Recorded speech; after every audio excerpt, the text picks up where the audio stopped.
And Herod built this street as part of his construction of the Temple Mount, and really an extension of the plaza. And then this was the street from the time of Jesus. You know, there's a few places where we absolutely are certain Jesus would have walked, and this is one of them, because this is the main street of the city. The Cardo's on the other side, but this is the main street at the time of Jesus. It's the Herodian street, and there's absolutely no doubt he walked up and down this street. So this is a fundamental spot where you know Jesus walked.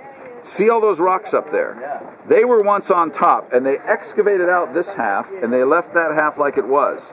All of those are stones that were up on top of the Temple Mount that the Romans pushed over. Remember the prophecy of Jesus? There shall not one stone be left upon another. That's what he's talking about. I mean, this type of destruction. So you've got destruction of the temple depicted there, and then they left the road where the stones had fallen and smashed into it. That part of the road. Does everybody see that? Now along the side here were stores. You can see the stores over there and the stores over here. These are the ones where they found those coins and they found that sacrifice thing. These were the stores where they did money changing, offered sacrifices. Where did Jesus cast from where did Jesus cast the money changers? Up above, in the court of the Gentiles probably. They were supposed to be down here.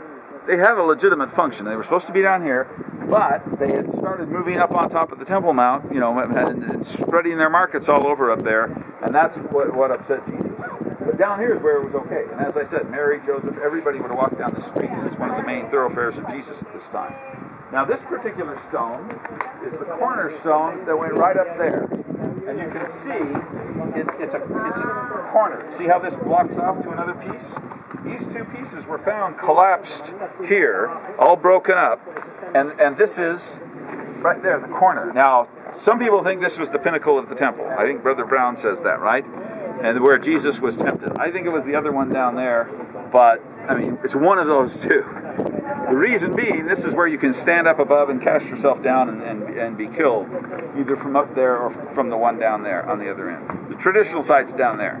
But at any rate, whatever this was, whether it's the pinnacle of the temple or not, it's the cornerstone from up there, and the priests would come right here and stand. You can see this little thing that's left?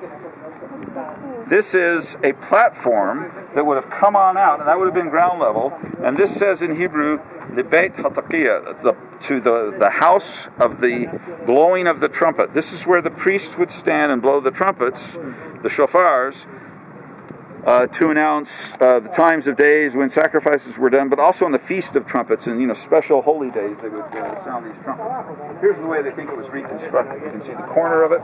So that's the corner from the Temple Mount right up there. And then all these stones are the rubble that fell off around it.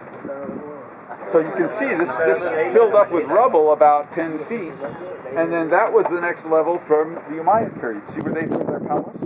And you see all the stones that the Umayyads used there. These are all stones that they have taken, you know, from around here, all the rubble, and build it into a palace. And they build it on top of other stones from the temple. So there's a huge amount of stones, but only about the first half of this is the original Herodian masonry. Up above that is later rebuildings by Arabs, Crusaders, Ottomans, and so on and so forth. Does that make sense to everybody? Yeah. You see how this works? And everybody get this, the point of this street, the markets, and the last thing to note is, let's come on over here and look at this arch.